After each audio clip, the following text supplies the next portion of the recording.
What is going on, guys? Welcome to the Monkey Hour. And man, it has been a while. Sorry for the late episode, guys. It has been hectic at the warehouse, and just been a lot more busy than normal. So I haven't been really able to record the episodes like I normally have. But I'm back now. It's all good. Anyways, guys, I'm gonna go through the injury report. And then I'm also going to go through the rankings and the games of the week, kind of at the same time. I'm going to tell the names and then the rankings, and then who I'm picking to win and why they're going to win. So first, we're going to get through the injury report. Eric Decker, shoulder, is out versus the Seahawks. So if you have Eric Decker starting, I suggest you take him off your lineup this week. Antonio Gates is hammy. He's going to be doubtful versus the Saints this week. That's a big loss for Phillip Rivers in that San Diego offense. Sammy Watkins, because of a foot injury, is being placed on IR. He will not be available until Week 8. Dez Bryant, with a knee injury, is out versus the 49ers, and it also looks like he might be out for the next 3 weeks. Jesse had to keep an eye on that. Thomas Rawls, with a fibula injury, out versus the Jets. Jonathan Stewart, with a hamstring injury, out versus the Falcons. Jamal Charles is set to make his return after suffering an ACL tear last year versus the Steelers. That ought to be a good one. And also returning in that game is Le'Veon Bell, Jesse's worst nightmare. And real quick, I think Justin Forsett, I think is what his name is, got benched by the Baltimore Ravens, so you might want to take him off your lineup. And also, but anyways, that goes through the injury report, guys. Here are the games this week, guys. First game is going to be Your Lives Don't Matter, ranked number 7, versus Captain Natty's Back, ranked number 3. Now, after scoring a season low last week of 85 points and losing what I will call a fluke victory against Craig, Captain Natty is going to be looking to bounce back. He's going to be looking to bounce back in a big way. I have him beating Chip this week by dominating fashion, but Chip might pull the upset. Chip has one thing, and he has Jamal Charles coming back, so he might be able to save him and his season this week. But if he doesn't, I have Captain Natty winning it big. The second game of this week is Motherfuckers with Attitude versus Relegators Mount Up. Now, I have to say this. Greg, you established yourself as a contender this year. After the way that you beat, Captain Natty last week, it really showed that you really plan to turn your season around. You really plan to go after that belt. But this is about the time of the year where you kind of fucked up last year and decided to drop good players. You already know I'm going to be waiting on the waiver wire for you to drop one of your good players so I can pick them up and make my team dominant. But hey, who knows what's going to happen. But after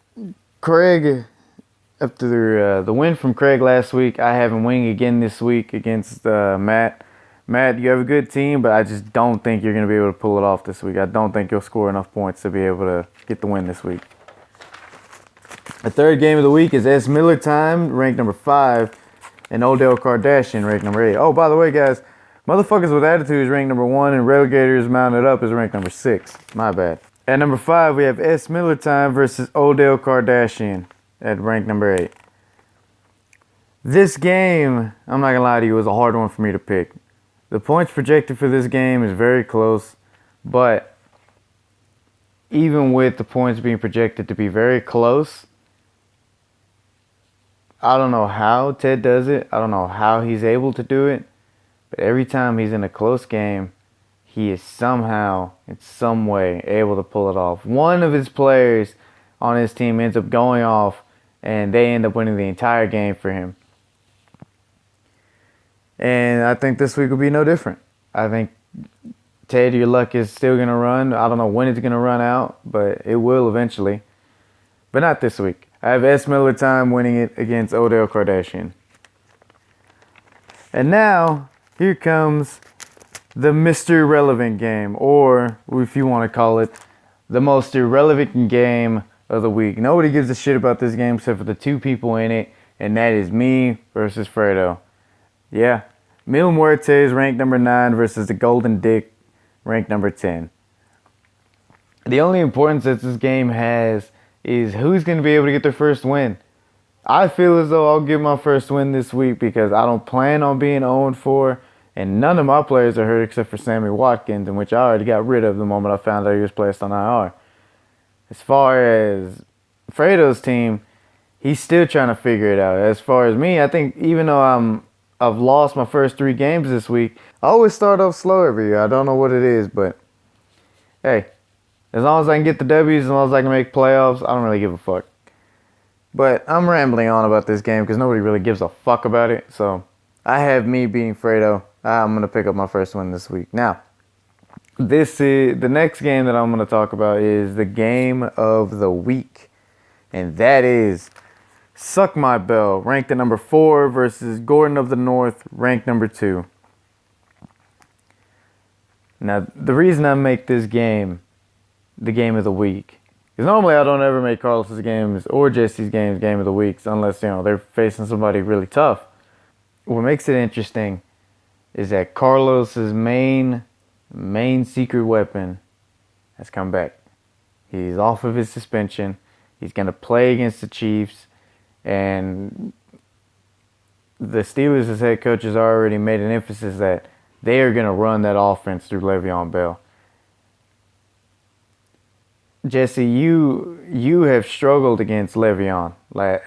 Maybe not last year, but the year before. You fucking hate that man for what he did to you. And I think that this week will be no different.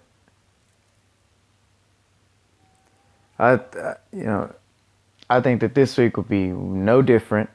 I think Carlos with Le'Veon Bell coming back into his lineup, if he can get his quarterback situation settled, I think he'll become a contender instead of being a pretender like he's been the last 2 years. I'm not going to lie to you, Jesse, I got you losing this week.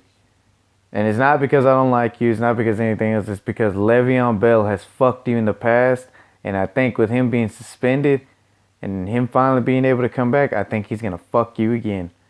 But if I'm wrong, hey, you already know, Jesse, I'll be the first one on the show to come out and say I was wrong. But those are the games of the week, guys. I don't know if I told you, but yeah, I got Suck My Bell beating Gordon of the North this week. Man. Guys, I have missed it. I have missed being able to talk on this show, being able to get my opinions out and to be able to, I guess, make my predictions for y'all. Even though y'all talk shit about them, I don't give a fuck. It's still fun to do. Now, the one thing I do have to talk about this week on the show, guys, is I'm getting real sick and tired of people delegitimizing how the Cowboys are winning. They lost one game against the Giants, in which I don't think they should have lost. I think they should have been able to win that game if Terrence Williams' ass would have ran out of bounds. But who knows what would have happened. Other than that loss, everybody has counted the Cowboys out in every single game that they played. They counted them out against the Washington Redskins. They counted them out against the Chicago Bears. And even this week against the San Francisco 49ers. They are counting them out again. And the one question I do have, or that a lot of people do give me, is with Dez out, along with others like Orlando Scandrick and Leo Collins, how will the Cowboys handle the 49ers? I look at these people, and I'm just like, I'm shocked that they're even asking me this question. And I look at them and I say, are you fucking stupid? What kind of fucking question is that? You know what? And I tell these people, you know what? Sit the fuck down. I got a whole fucking list for you on why the Cowboys are going to dominate the fucking 49ers this week. It's fucking simple. Okay? With Dez being out, that's bad. I understand that that's fucking horrible. He should have taken care of his knee better. He should have taken care of his body better. But Dez Bryant does not make that offense. That offense is not ran around Dez Bryant. Yes, he's probably one of the best receivers that they have on that roster, but he does not make the Dallas Cowboys' offense. That offense It's not like Detroit's, where they ran that some bitch around fucking Calvin Johnson, the whole time that Calvin was there. That's not how it is over here. Honestly, the Cowboys are going to rely heavy on Ezekiel Elliott, on Lance Dunbar, and on Alfred Morris. I think they're going to rely heavily on those three. I think they're going to be running back via committee with Lance Dunbar and Alfred Morris, and you got Ezekiel Elliott going to be leading the charge. But also, when I talk to these people, they think, oh, well, those running backs, they haven't really proven themselves. Alfred Morris has proven himself, countless times before. Ezekiel Elliott is on pace to being probably the best rookie running back to start for the Cowboys in years. And Lance Dunbar, we already know what Lance can do. He's a fucking beast. He may not be a starting back, but he can play that backup role very fucking good. And let's not forget the other rookie that we have on that offense, and that is Dak Prescott. The real question that should be asked to me is, who do you think is a better rookie quarterback, Carson Wentz or Dak Prescott? Now, and even then, even if you ask me that question, I'm going to look at you like you're fucking stupid again. And that's the easiest question to answer. It's Dak Prescott. Dak Prescott has a better offensive line, has a better running back, has a better system. He has leaders out the ass that are teaching him the game, that are teaching him the game on how it's done and how it's ran and how to be a success in this city. While over there in Philadelphia, honest to God, I'm just waiting for Carson Wentz to either A, get hurt, or B, suck it up to where Philadelphia is going to boo him out of the stadium. When it comes down to Philadelphia quarterbacks, it's very hard to get behind them because their fans are hard to win. Their fans are just assholes. The moment that they sense that their quarterback is going to fail, they fucking give up on him instead of sticking by him like Cowboy fans do. Even when Tony Romo failed those few seasons ago, you still had Cowboys fans saying, that's my quarterback. That's my quarterback no matter what. Well, over there in Philadelphia, they'll run your ass out of fucking town. And then guess what? Those quarterbacks go out to different cities and they have great fucking careers. Yeah, I mean, if you have to choose between those two, Dak Prescott and Carson Wentz, I'm choosing Dak Prescott all fucking day. He's got a cannon of an arm. He's accurate as hell. He's patient. And he's smart when he runs. Carson Wentz, I wouldn't say so all that much. Yeah, neither one of them have thrown any interceptions. Yeah, Carson Wentz looks like the better of the two. But remember this, and remember this only. He is a Philadelphian Eagle. And what do Philadelphia Eagles know how to do? They know how to let their fans down, and they know how to fail. That's where I leave that at. But that's not where the first question came from. If you say that Dak Prescott is better than Zach Wentz, who's going to be his go-to receiver with Dez Bryant out? It's simple. Dez Bryant really wasn't the main target for Dak Prescott. In fact, the main target for Dak was Cole Beasley and Jason Witten. They have the most receptions, this year already, coming from Dak Prescott. Terrence Williams, he's not really going to get. He may get some looks, he may not after the fumbling issues he's been having. But the main two guys are going to be catching the football. I think it's going to be Cole Beasley and Jason Witten.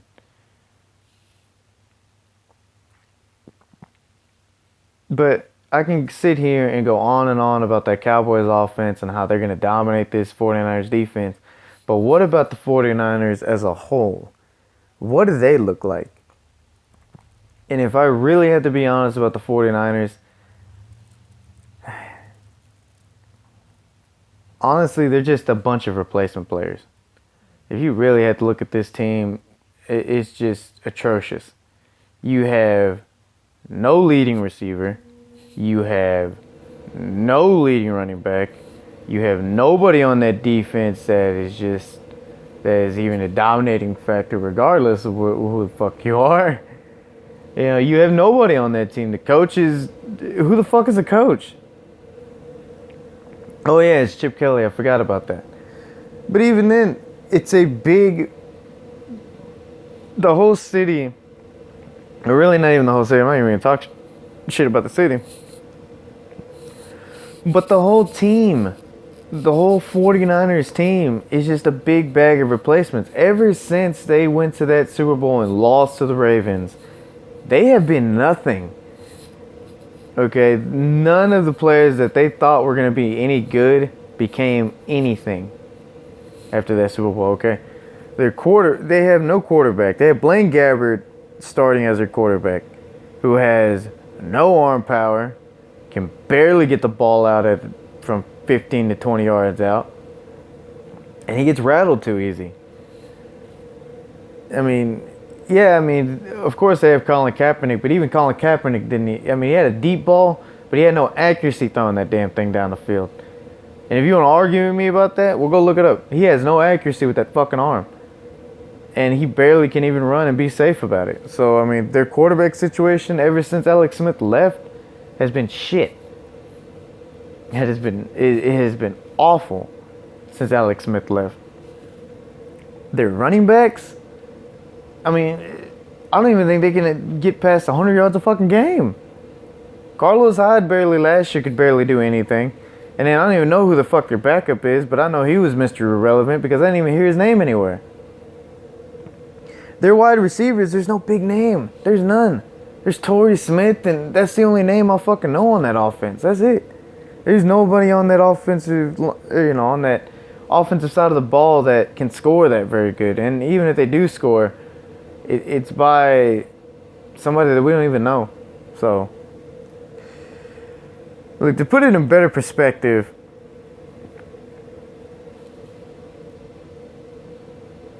I guess the best way to describe this 49ers team is that their entire defense fucking retired on them after that Super Bowl. There's no starter that I see on that defense that has been there since the Super Bowl. They have either left or they retired because of injury. I don't know what Jim Harbaugh did to those boys or what he did down there, but he fucked everything up down there. And he bailed to go to Michigan.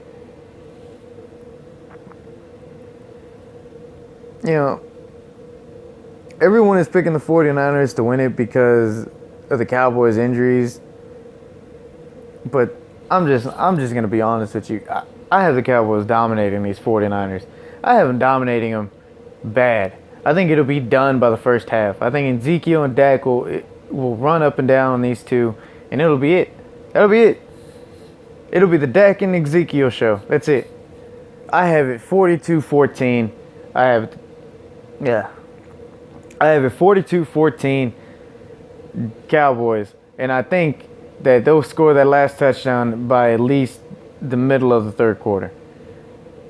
I'm not underestimating the 49ers, nor am I trying to badmouth them pretty bad, but man, they're just that awful of a team. I don't know what they're going to do with them. I don't know how they're going to go the rest of the season, but they ain't getting a win against the Cowboys. I can guarantee you that. But yeah, guys, that concludes the show today. I know it was a short episode. I know it's a quick one, but I'm trying to get this episode out before the game starts. And this week at the warehouse has just been fucking tiring, man. The iPhone's coming out, and then our seasonal volume is starting to hit us now. It's gonna be one long one. I'm gonna try to get these episodes out as much as I can, but there's no guarantees. But I think after this week, I've been able to find a balance between the show and my job and also school too. I think I'm able to find the time to do this easier. But I've also got one more thing to say, and that is, Jesse, I'm sorry that I haven't been able to get you on the show. Like I said, I've just been busy. If we can make time, I'm going to try to make time either tomorrow or today to call you. And if you can, hell, let me know. I want to do the show. I want to continue on with it. And I want to have one of the I guess you can call yourself a very special guest, Jesse. I want to have one of my rivals on this show and let's see where it goes. But anyways, guys, that's all the time I have for you today. Good luck to everybody today. But anyways, next week on the show, I will have week 5 rankings, week 5 matchups, week 5 results, or week 4 results, my bad. But anyways, guys, that is the show, and I will see y'all next time.